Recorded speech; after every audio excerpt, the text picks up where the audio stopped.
ირაკლი ღარიბაშვილის მიერ დაანონსებული წერილი რამდენიმე წუთის წინ გამოქვეყნდა. ჩვენ არ ვიცით ეს ის არის, რისის თქმაც მან გუშინ დაანონსა თუ არა, არც ის ვიცით, რას აპირებდა ყოფილი პრემიერი საჯაროდ ეთქვა და რატომ გადაიფიქრა თუ გადააფიქრებინეს. ვიცით, რომ დღეს მასთან დილიდან სამჯერ იყო ადვოკატი, საღამოსკენ გამოქვეყნებულ ტექსტში კი არაფერი წერია ბიძინა ივანიშვილზე, რასაც ის გუშინ აანონსებდა. კობახიძემ ღარიბაშვილის განცხადებაზე მუქარანარევად დილიდან თქვა, რომ ეს პრობლემა იყო არა ოცნებისთვის, არამედ პირადად მისთვის. ნინი ბალანჩივაძე გვეტყვის რა ხდებოდა დღეს ამ თემის ირგვლივ. ნამდვილად მოლოდინი ძალიან დიდი იყო ამ წერილთან დაკავშირებით, ვინაიდან გუშინ ირაკლი ღარიბაშვილმა დაანონსა ის, რომ ის ისაუბრებდა საჯაროდ, ისაუბრებდა ოჯახის უსაფრთხოებასთან დაკავშირებით, ოჯახის წევრების განადგურების ბინძურ გეგმაზე და ამ ყველაფერზე პასუხისმგებლობას აკისრებდა ბიძინა ივანიშვილს, თუმცა დღის ბოლოს აღმოჩნდა, რომ ირაკლი ღარიბაშვილს აღარაფერი აქვს სათქმელი ბიძინა ივანიშვილზე, ვინაიდან განცხადებაში, რომელიც მან რამდენიმე წუთის წინ გაავრცელა Facebook-ის ოფიციალურ გვერდზე, არც ერთი სიტყვით არ არის ნახსენები ბიძინა ივანიშვილი, მხოლოდ საუბარია იმაზე, რომ პოლიტიკური მოტივით დაიწყო მის წინააღმდეგ გამოძიება და ეს იყო შეკერილი საქმე ეგრეთ წოდებული კორუფციის ბრალდებით. ის ამ წერილში განმარტავს, ამ განცხადებაში განმარტავს იმას, რომ წერილი საპატიმროში მიიღო ივლისში და წერილის ავტორი იყო მამუკა მდინარაძე, თუმცა როდესაც ირაკლი ღარიბაშვილმა ძალიან კარგად იცის ვინ დგას მათ შორის მამუკა მდინარაძის უკან, რომელიც აღარ არის საერთოდ სახელმწიფო უსაფრთხოების სამსახურის უფროსი, აღარც სამართალდამცავი უწყებების კოორდინაციის საკითხში სახელმწიფო მინისტრი, საგულისხმო არის და ძალიან ბევრი კითხვა ისმის ამასთან დაკავშირებით, სად გაქრა ბიძინა ივანიშვილის სახელი და გვარი, რატომ დაიხია ან რატომ დაახევინეს უკან ირაკლი ღარიბაშვილს, მით უმეტეს რომ ამ განცხადებაში ის არც ოჯახის წევრების უსაფრთხოებასთან დაკავშირებით საუბრობს, არადა უფრო მეტად მკაცრი იყო გუშინდელი განცხადება, რომელიც საზოგადოებამ ნახა გავრცელებული სოციალურ ქსელში და მოლოდინის ცხადია არსებობდა უფრო მეტის, რომ დღეს უფრო ბევრი ექნებოდა სათქმელი ირაკლი ღარიბაშვილს თავად ბიძინა ივანიშვილთან დაკავშირებით და აქვე ამ წერილში საგულისხმო არის ის, რომ ის საუბრობს იმ ორი ვარიანტიდან ერთ-ერთზე, რომელიც შეთავაზებული იყო ბიძინა ივანიშვილისგან.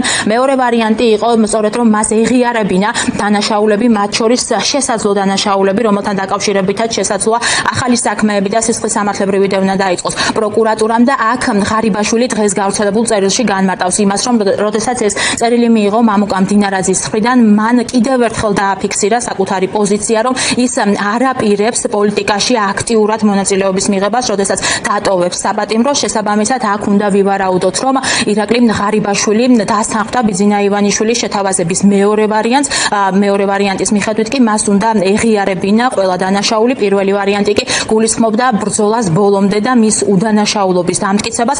ახლა კი ღარიბაშვილი ამბობს, რომ წითელი ხაზები არის გადაკვეთილი და ის ბრძოლას აპირებს, თუმცა რა მეთოდებით და როგორ ეს უცნობია, ვინაიდან გუშინს მერე დღეს უკვე მან უკან დაიხია და საკუთარ განცხადებაში ბიძინა ივანიშვილი საერთოდ არ უხსენებია.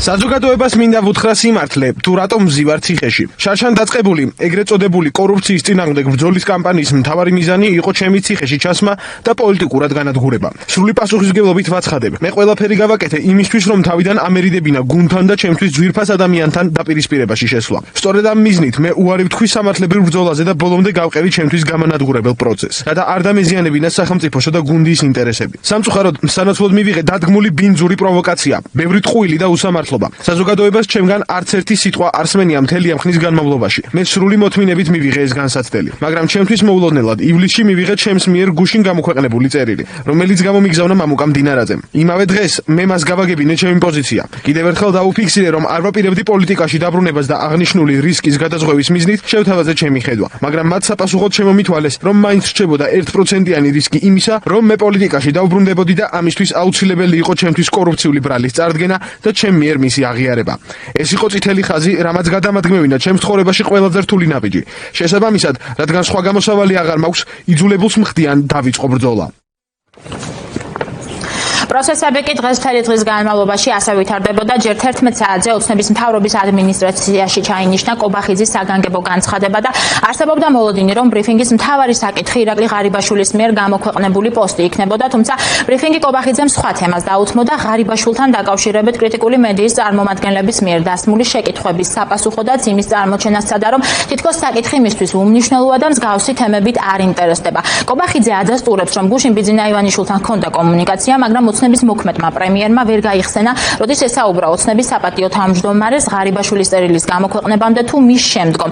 ასეთი საკითხებით ჭარბად არ ვინტერესდები, ამ წინადადებით შეეცადა დღეს კობახიძე კითხვებზე პასუხებისგან თავის არიდებას, მაგრამ იმის თქმას არ მორიდებია, რომ მსგავსი განცხადებები პრობლემებს მხოლოდ განცხადების ავტორს, ანუ ირაკლი ღარიბაშვილს შეუქმნის. კობახიძესთან ერთ-ერთი მთავარი კითხვა იყო ისიც, ამოიცნო თუ არა მან საკუთარი თავი იმ წერილში, სადაც ის პირდაპირ არ არის ნახსენები, მაგრამ საუბარია დიტო ჩუბინიძესა და ირმა ინაშვილზე, რომლებიც წერილის ავტორის მოსაზრებით სავარაუდოდ კობახიძის წინააღმდეგ აწარმოებდნენ კამპანიას, თუმცა ოცნების პრემიერმა დამაზუსტებელ კითხვებსაც არ უპასუხა. არ ვიცი, მე ძალიან პრობლემური განცხადება ასე ვიტყოდი, მე კომენტარს არ გავაკეთებ, კიდევ ერთხელ ერთი მარტივი მიზეზის გამო. პრობლემური ჩვენთვის არა. პრობლემური თავისთვის, ასე ვთქვათ. გქონდათ გუშინ ამ წერილის გამოქვეყნების შემდეგ რაიმე კომუნიკაცია ივანიშვილთან? ეს საკითხი არსებითად არ განვიხილავს, კომუნიკაცია გუშინ მქონდა სხვადასხვა საკითხთან დაკავშირებით, არ მახსოვს წერილის გამოქვეყნების მერე იყო თუ მანამდე, ეს საკითხი ჩვენ არ განვიხილავს. ეს წერილი გამოქვეყნა დაახლოებით 5-ის ნახევარზე. ხო, არ შეიძლება მანამდე მქონდა კომუნიკაცია, ყოველ შემთხვევაში ჩვენ არ გვიმშელიათ იმას, თქვენ შეგიძლიათ დაინტერესდეთ, მე არ ვიცი, მართლა არ ვიცი რა. თქვენ არ დაინტერესდებთ? არა, რა თქმა უნდა, ზოგადად ყველაფერი საინტერესოა, მაგრამ ამ გუშინდელ წერილზე და პერსპექტიულ გაგრძელებაზე რა კომენტარი შეიძლება გავაკეთო, არ ვიცი. თქვენს ინტერესში არ შედის, რომ ყოფილი მაღალი თანამდებობის პირი, მისი ოჯახი და მისი უსაფრთხოება იყოს დაცული? რა თქმა უნდა, დაცულია. იყოს კი არა, დაცულია.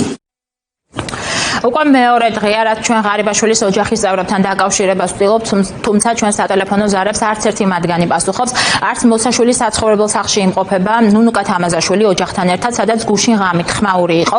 სავარაუდოდ ღარიბაშვილების საცხოვრებელ სახლში და დაცვისთვის გამოყოფილ ოთახში ჩხრეკაც კი ჩატარდა. ამის შესახებ ინფორმაციას ჩვენ გივი თარგამაძე გვაწვდის, პოლიტიკოსმა თავად დაინახა გვიან ღამით სახელმწიფო უსაფრთხოების სამსახურის ორი თანამშრომელი, როგორ ამტვრევდა ტექნიკას და სიტყვიერ შეურაცხყოფებს აყენებდა დაცვისთვის განკუთვნილ სივრცეში მყოფ სავარაუდოდ ღარიბაშვილების ნათესავს და ოჯახის მისამართით შეურაცხყოფელ ფრაზებს იყენებდა.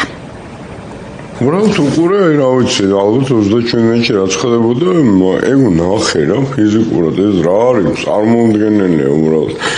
გავედი ზავლები გავიყვანე, იმ მაგათი ჯიხურიდან გამოვიდა ბიჭი, პატარა ბიჭი იყო, ალბათ ნაცავი იყო, ალბათ რა, უფრო რაც და წავიდა და აი რომ წარმოვიდგინოთ, ხო, ეს ბიჭი მინდის უკან მე და ჩიკო და უკან ეს მოსულები გადმოყარეს ყველაფერი, პატარა რა ჯიხური, ეს ყველაფერი აიქნებოდა, ხო? გადმოყარეს და ამათი რა ეს. ვინ იყვნენ ეს ადამიანები? სუსი რა თქმა უნდა, რა თქმა უნდა გამარჩიელ. თეოგუჩაზე ყოინოდნენ რომ ამათი ოჯახი და რა და ჩემთვის აპერე ესე არ უთქვიათ, მაგრამ აი ბოლოს რომ მომბრუნდი და აი სახთან მოდიოდი, ეს პირდაპირ ესე მომიხურეს ეს კარი. იყო თუ არა ეს ჩხრეკა თუ თავდასხმა, მათ შორის ერთ-ერთი მიზეზი იმის არის, გამოც ირაკლი ღარიბაშვილს მოუწია უკან დახევა, ეს ჩვენთვის უცნობი არის, უცნობია მათ შორის ვინმე საგამოძიებო უწყებიდან, ქართული ოცნებიდან დაუკავშირდა თუ არა ყოფილი პრემიერის ოჯახის წევრებს, თუმცა ფაქტი არის ის, რომ გუშინდელი დღის შემდგომ რიტორიკა არის საერთოდ განსხვავებული ღარიბაშვილის ის აქვეყნებს წერილს, სადაც უკვე აღარ საუბრობს არც ოჯახის უსაფრთხოებაზე, არ საუბრობს ბიძინა ივანიშვილთან დაკავშირებით, შესაბამისად აქ ჩნდება ერთი კითხვა, რისთვის ემზადება ღარიბაშვილი და მათ შორის კითხვები არის იმასთან დაკავშირებით, იტოვებს თუ არა დამატებით სივრცეს მოსალაპარაკებლად ის ბიძინა ივანიშვილთან.